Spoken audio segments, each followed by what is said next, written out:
G'day, wrestling mates. Welcome to another episode of You See Kayfabe with your wrestling mate from down under, Southern Joe. This is episode 16 of my wrestling show, but the second under its new name, You See Kayfabe. Later on, I'll do my first ever recap of an episode of AEW's Dynamite. But first, as mentioned, I called an audible in my mind and rebranded the show You See Kayfabe, complete with a new logo. I'll share with you the feedback from the previous episode and how the new look has gone down. I kept the same theme song because, number one, it's royalty-free. And the second reason, it's bloody good. Now, in case you don't remember it, here it is. Now, it's by an alt-rock band called Lost European, and I decided to do some research on this mob a bit further and found out the following from Discog's website. You see, Lost European is one of the few bands in the entire world who have been personally invited by the People's Republic of China to tour their nation. Their style of music is art rock, alternative, progressive, intricate, and orchestrated with precision-crafted songs that are catchy and meaningful. Lost European is a sophisticated band with a Euro-British sound. The songwriting is all original. The founding band members are degreed aerospace engineers from Britain and the US. Not only have they designed some of the most extraordinary high-tech fighters and spacecraft of the world, but they've also formed a high-tech band of skilled musicians, composers, and computer programmers. So now I know a little bit more about the music that I loved the first time I heard it, and thought that it was the perfect theme music for my wrestling show. As for feedback, funnily enough, my second oldest son, Jake, and my wife, Adriana, thought I should keep the old name. A couple of Jake's workmates asked him when the next episode goes on YouTube. But any wrestling fan likes the name because it has many meanings to wrestling fans. I think I was too self-indulgent calling the show after my internet name, so that's why I changed it. Now, thank you to some new names on Facebook pages that have allowed me to post links to this show on their page. So please support them. There they are. All Elite Wrestling Memes. AEW / All Elite Wrestling. One Stop Wrestling. Now that's with no spaces at all. High Spots and Cheap Pops Wrestling Fan Page. Real Wrestling Fans. Australian Wrestling Group. Useless, unsuccessful, and or unpopular wrestling memes. Even though one person questioned my post by asking, meme? And All Wrestling Talk. Had quite a few likes on those and other Facebook pages. Special thanks once again to Lazar Johnson, host of the Facebook page that has been the most supportive of my endeavour thus far, Lazar's Pro Wrestling Fan Group, who specifically liked the new name. So thanks, Lazar. But a special shout out on YouTube to LSDJ7, who took the time to reply not just once, not just twice, but 3 times. One comment was, "This got on my recommended list, so you did something right." That's good. The next one was, "Let's go, bro. Never stop uploading," with a red heart. So very thankful on that. I thanked him on YouTube for that, but thanks once again. The third one was suggesting that I use my phone as my camera. Now, yes, I agree that the next level up is to get like a 4K camera for recording, and it will come along in a few weeks, but the budget is not there as yet, unless somebody want to throw.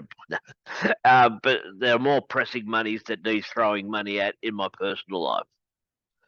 Also, if you go back to my earlier episodes, I was more all over the place because I only used point forms and then ended up down too many rabbit holes.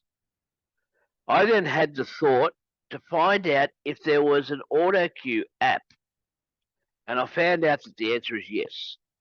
So now I type out my scripts, save them as a document, email them to myself, and then transfer it to an app.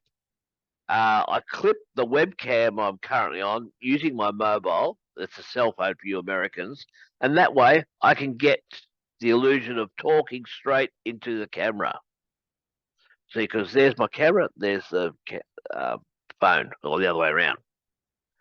The only time it's different is if I'm doing an interview, because I'll type out a list of questions and I'll take the conversation from there. Now, with that said, if you're a wrestler, like my interviews with CJ from Wide Bay Pro Wrestling and Ken the Dazzler Dunlop, from my time as the Australian correspondent for Falling Through the Ropes, or a promoter like Chris from NCW, who I interviewed earlier on this channel, or anyone else involved in pro wrestling, please email me at bell24joe@gmail.com, and I'd love to do an interview with you. After we take a short break, I've had a further thought about AEW's position and how it can be improved. But first of all, my dream for a long time was to be a ring announcer. When I was studying to be a radio announcer back in Sydney in the 1980s, I was briefly aligned with a promotions agency, and I did one gig for them where I stood near the perfume counter of Grace Brothers, which is an old department store that used to be big here in Australia.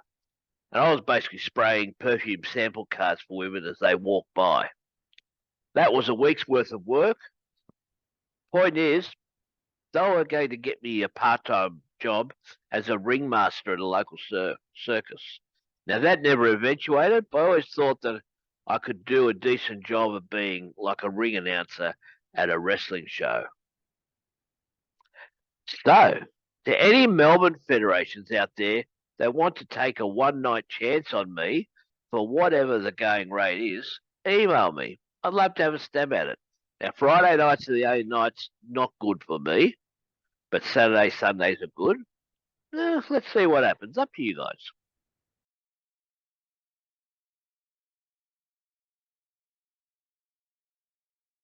This episode will wrap up with a review of AE Dynamite. But I had some thoughts about AEW in general after listening to the usual rantings by the usual suspects like Eric Bischoff and Cornette. Now, I love their work and understand where they come from in their critique of AEW. But it got me thinking.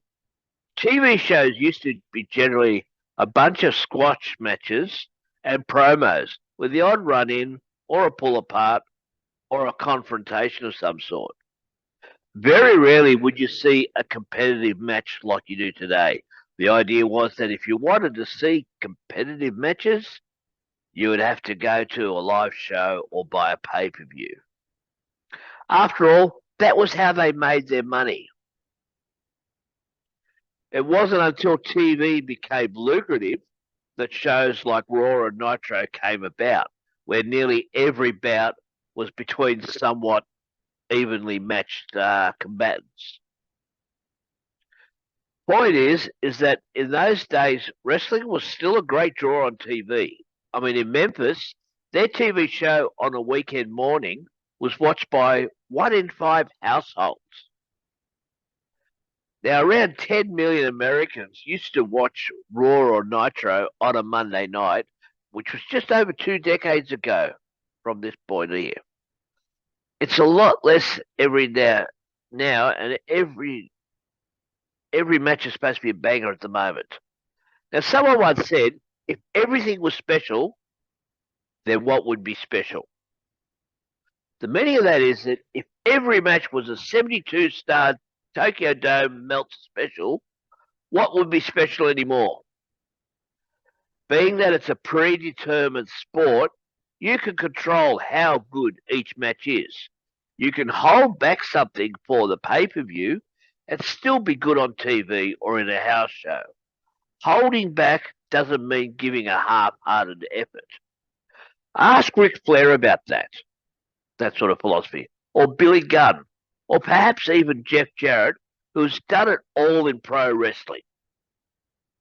As well, it's time to get who you think is the most over of your wrestlers, or whoever you think might have a mainstream appeal, in front of audiences that don't know wrestling. So go to your morning breakfast TV shows, or even morning radio. Get them guest spots on panel shows, on the Tonight shows. AEW needs new and lapsed fans.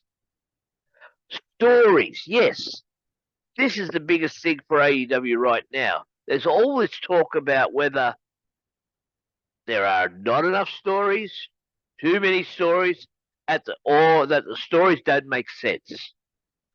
I mentioned before about the pub test. Any idea that comes along in Australia has to pass the pub test. What that means is that the idea has to be appealing to as many people as possible and most of all make sense. AEW has a wealth of knowledge, from Taz to Shivani, from Flair to Jerry Lynn. You got Mark Henry, Dean Malenko, and heaps of others.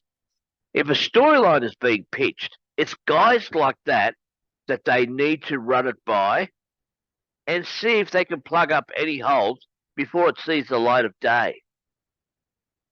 Hell, I'd even get two filters in behind the scenes. One, you run it by Jeff Jarrett, and then he runs it by Cornette or Bischoff behind the scenes, as he is friends with both of them. But at this stage, I feel if Tony Khan sees criticism of his stories, he pivots too quickly, which has the opposite effect of fixing a problem. The problem wouldn't exist in the first place if a form of pub test were implemented. Now let's reset and recap AEW Dynamite from May 22, 2024, which was shown here on May 23rd.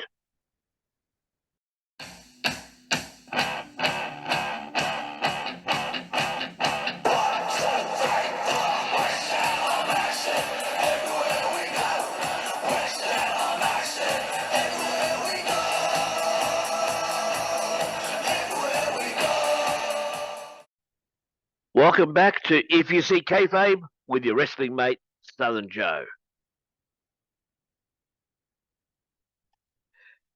Now, here in Australia, we can see AEW Dynamite as well as Rampage on KO, K-A-Y-O, which is a subscription sports app owned by Foxtel, which is our pay TV company.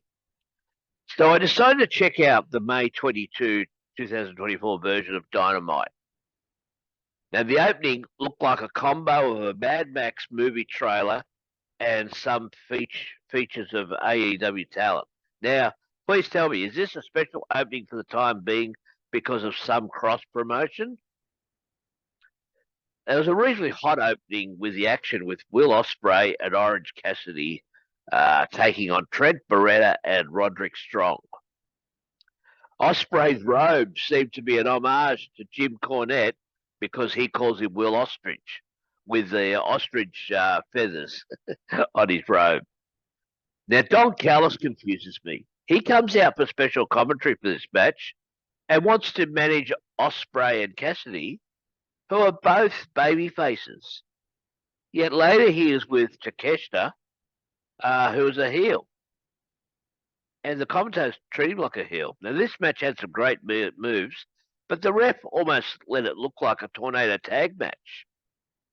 Beretta and Strong won, and then decimated Ospreay afterwards, and they busted him open. This was followed by a silly backstage skit with the Bucks cussing. They wanted to make sure Darby Allin didn't make it into the building, and he was barred.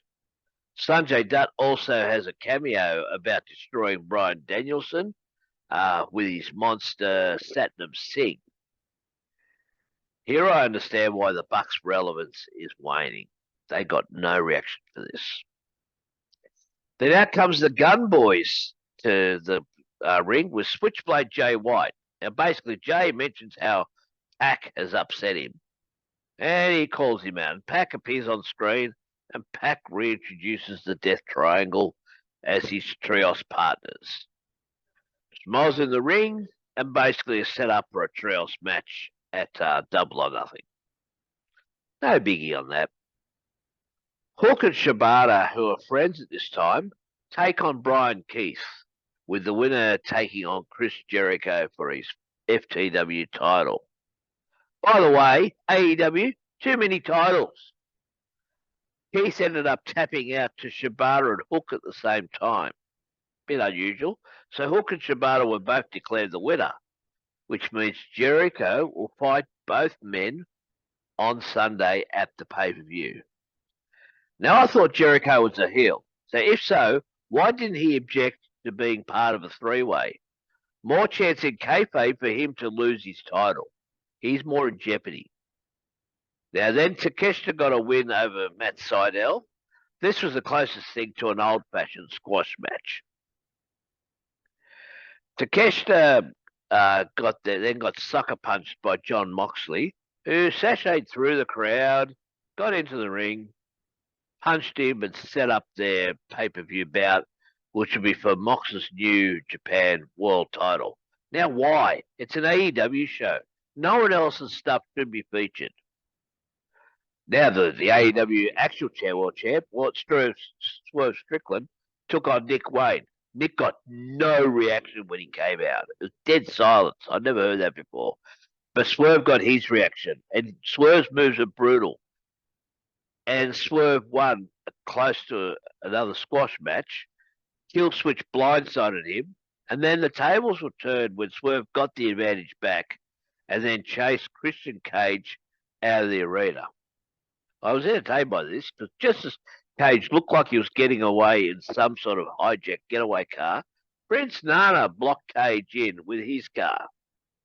There were some stiff shots from Swerve onto Cage, but Cage got away. Then Malachi Black took on Kyle O'Reilly. Decent match, but very little crowd reaction in the main. A competitive match that was won by Malachi Black. After the match, with Malachi sort of standing in the ring, there was some red flickering lights, followed by this massive drenching of blood-like liquid from the rafters. Then the big screen popped up featuring a video of Adam Copeland warning Malachi, "Be careful what you wish for. See you Sunday." Now, good-sized video package about Danielson and his friends going against the Elite was shown, and obviously this would be so they could change the mat out after it got drenched. Then, to make sure of that, they had a card rundown for Double or Nothing. The screen went to black and white, which meant it was time for timeless Toni Storm. Go Aussie girl. And she was teaming with Mariah May as they went up against UK Saraya and another Aussie, Harley Cameron. Storm and May won this one. That's all I'll say about that. The main event was Bryan Danielson taking on Satnam Singh. Singh was accompanied by his mates, Jeff Jarrett, Sanjay Dutt, and Jay Lethal. The match was the typical David versus Goliath bit, with Danielson fighting the odds and looking like he was prevailing. Now, Singh and Co. got DQ'd when all of them stormed the ring because they were trying to take out Danielson in the hopes of cashing in on the bounties that the Bucks promised Sanjay earlier in the night if they take out Danielson. The Bucks came out then and continued the beatdown, followed by Okada and then Jack Perry, who basically blindsided Danielson after Danielson was starting to make a comeback. All this while the big screen showed a car pulling up. Tony Khan had brought Darby Allin to the arena, and Darby was carrying a mighty flamethrower. Bit of an evener upper, I'd say. Nick Jackson took a bump off the stage onto a table that was exposed previously by Okada. But I think Nick took it the wrong way by the way he looked like he bled on the side, and that was hard way by the looks of it. It was a decent show, a reasonably strong way to lead up to the pay-per-view. Now, the lighting could be a lot better in AEW and brighter. The colours are nice, but there was darkness and an indie look at times. The camera direction could be better and crisper as well. They just really need to look at their overall presentation. The pace of the show itself is good. And let me know what you think of AEW Dynamite in the comments section. And thank you for your support. If you are new to this show, also consider that I have some classic wrestling bits on this channel and comedy bits from my old VHS tapes. They are copyrighted, so I don't get anything from them, but they are fun to watch. Now, until the next time, this is your wrestling mate, Southern Joe, saying hooroo